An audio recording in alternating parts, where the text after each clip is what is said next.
when I calculated it out, I think it was about 2 miles of yarn. He wanted a really big one. I think it covers their entire living room, honestly. They live in a one bedroom, but they're getting ready to move, so it'll look bigger. It'll look proportionate.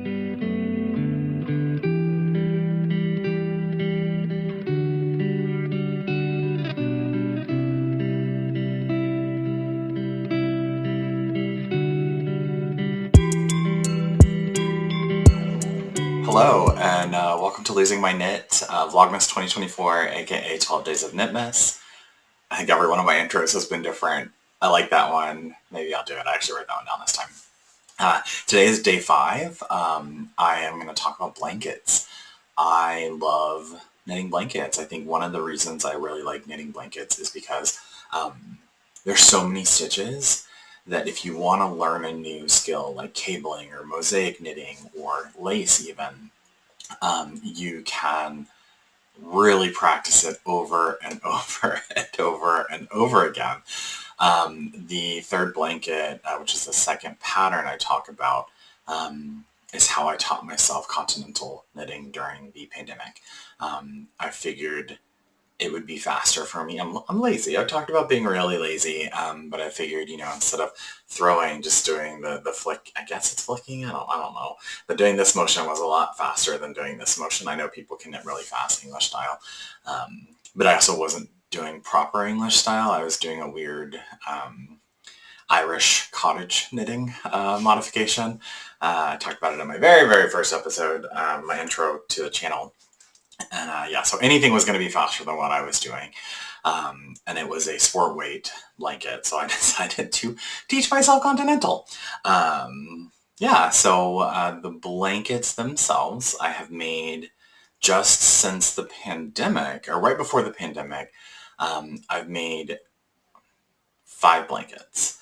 And I have a 6th one that I will start, probably might be my New Year's Eve cast on, might be, my early January cast on.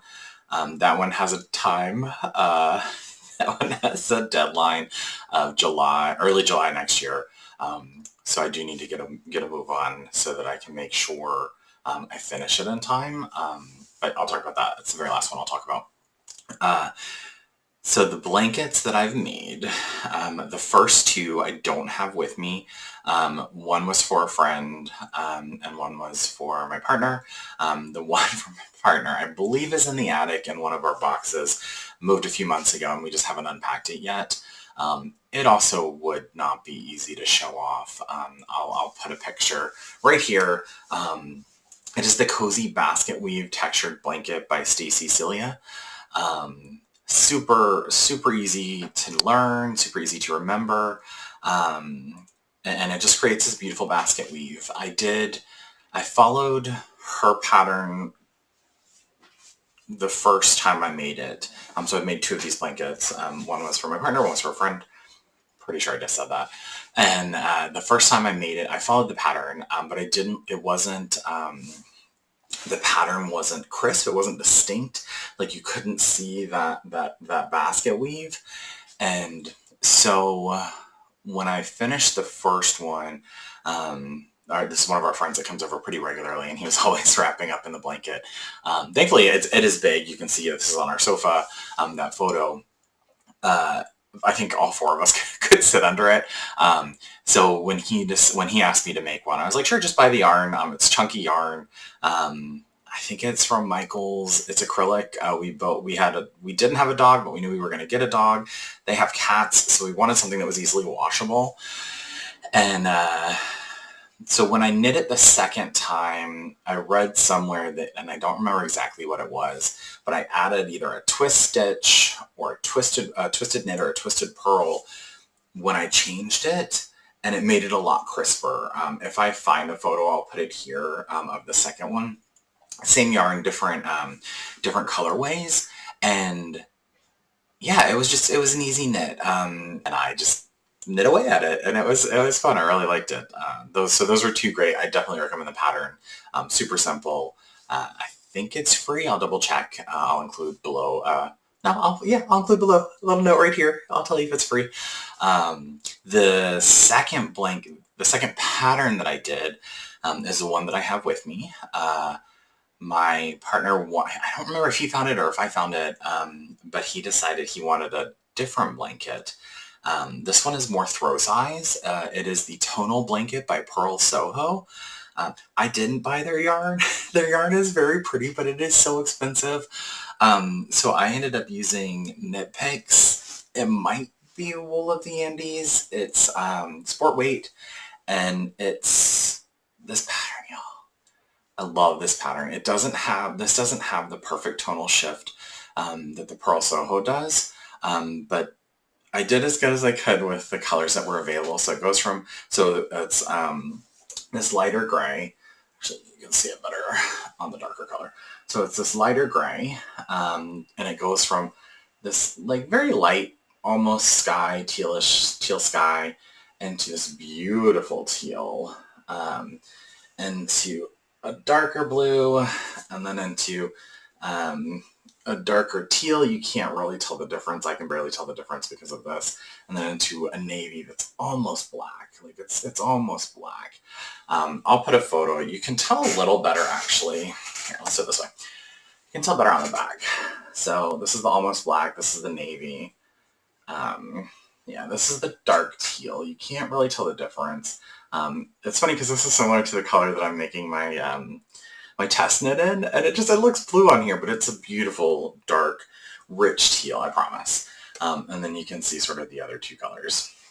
But the blanket itself, I mean, look at it.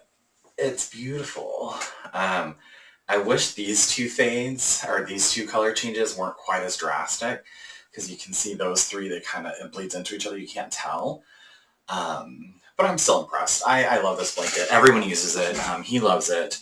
And I actually knit the, so there was just enough left over of all of the blues that I knit, what did I knit? It was a Maxim Sear Hide and Peak sweater. Yeah, I'll throw a photo of that up. And I knit that out of it. And I like that sweater. That's one of the ones that I'm going to try and unpick the color. But this blanket, mosaic, super simple, free pattern. And this is the one that I taught myself how to continental knit. It just wasn't as big as the other ones, and I just was like, you know what, I want to learn how to do it. Let me do it. And I learned it, and that is how I knit now. And this, actually, he keeps this in his office now. It's not downstairs anymore. Our puppy dog loves blankets, loves pillows. And so him keeping it there, I know, so that Barnaby doesn't lay on top of it. The other two blankets that I've knit were baby blankets. I haven't knit a lot of baby stuff. Big hands, small stuff, not so much, not a big fan. I did try socks once, or a few times. I'll probably try them again. I don't like the feel, but tangent. The two baby blankets I made, my partner's aunt had a baby. Oh, I think she's coming up on 2 years old. So a couple of years ago, and I wanted to make 2 cotton blankets. So I wanted to try. I'd never made a blanket. My friends had their kids a little while ago, and I just wasn't interested in knitting for kids. And I was like, okay, let me try some baby blankets. So I found 2 beautiful patterns. They are the Lear baby blanket. I believe it's a Welsh name, by Nat Redwolf. It is here. I knit it in Knit Picks Dishy. It's a blush colorway. And honestly, the pattern is stunning. It's beautiful. I love that sort of split design, or the split where you skip stitches and then reknit it lower or higher. Or I guess it's higher. I really like that. I think it's very beautiful. But if I would have read the project notes, I would not have used cotton. I don't even know if I would have done it. So many people had issues with I don't know, the blocking. I blocked it as aggressive as I could, and I was nowhere near the size that it should have been. And I had gauge. And I get cotton's not as stretchy as wool. But like, I think even with wool, it would not stretch as much as the designer said it would. So yeah, that was a big miss for me. I don't know if I would make it again. It's simple. It was quick. I think I actually knit the whole thing relatively fast. But yeah, the fact that it didn't stretch at all, and so it ended up being, you know, like 2/3 the size of the other one that I made. They're supposed to originally be the same size. Not a fan. So read project notes. They're helpful. They save you on things like that. The second blanket is the Valley of Lilies Baby Blanket by Sherry Hazen. This one is also in Knit Picks Dishy, again, cotton. It's the Inlet colorway. The green was super soft, beautiful, beautiful soft green, and loved it. Super easy pattern, beautiful, like minimal lace down the center, and it just kind of creates this beautiful, like flowing two repeat down, I guess just off center, both of them, and super easy. I think that one took half the time of the other one. The pattern was a lot easier to read, a lot cleaner.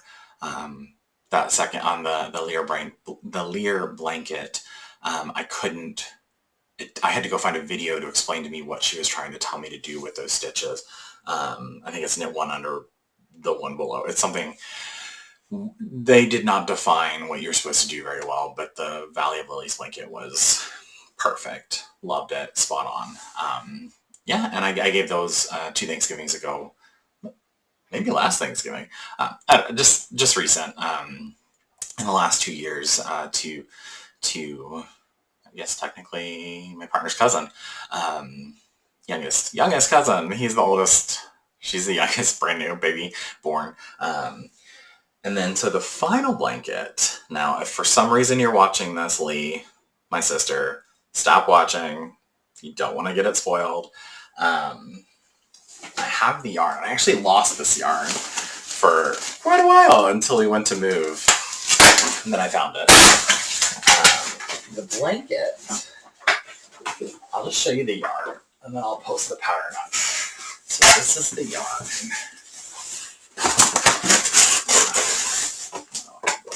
Like, look at it. It's so, the rainbow, the colors, it's going to be so pretty. So the pattern is the Hue Shift Afghan, again from Knit Picks. Yeah, nothing on there. But like, it's this beautiful, I'll put a photo here of the blanket held up. I believe it's made in 4 squares and then seamed together. I wanted something distinct for them for their wedding. I can't remember. The theme is something like pastel rainbow or connected to rainbows. I bought this a while ago before I knew the theme, but I knew I wanted to make them like a nice Afghan, a nice throw. And so that's where that came from. I'm excited to knit it. It should be relatively quick. Like I said, I'm a quick knitter and I love making blankets. So I will start it early this winter, and it'll be good. I'm excited for it. I don't have any other blanket plans, but for a while there, I was like, oh, I'm going to knit a blanket a year, and I didn't. Well, actually, if you average it out, I have, actually, since I started knitting blankets, so 1920. So my first one was in 2019, 2024, 5 blankets. Look at that. 2 of the little ones were done in 1 year, so we'll call it even, and then that'll be my 2025 blanket. So maybe I'll go back to it. What about you all? Do you like to knit blankets? I know a lot of people don't like to cast on that many stitches. A lot of people complain like for a hat or for a sweater, and then like you take a blanket and you're like, let me just make it as big as possible. So I'd love to hear what your thoughts are on blanket knitting. Honestly, they're great for if you live in a cold climate, because in the winter all you have to do is knit, and then as soon as you get like 2 feet in, you've got a lap cover as you're knitting. Like, that's all you need. That's all you need. Yeah, so that's all I have to say about blankets. I will see you in a couple of days for day 6, which is my organization. I'm excited to show it to you, even though this is a mess right now and the closet's a mess. But what that means is you'll get a before, and then this coming winter break, I will clean everything up and try and figure out where I'm going to permanently store stuff, and then you'll get to see an after later. So I'm casting off for now, and I will see you in a couple of days.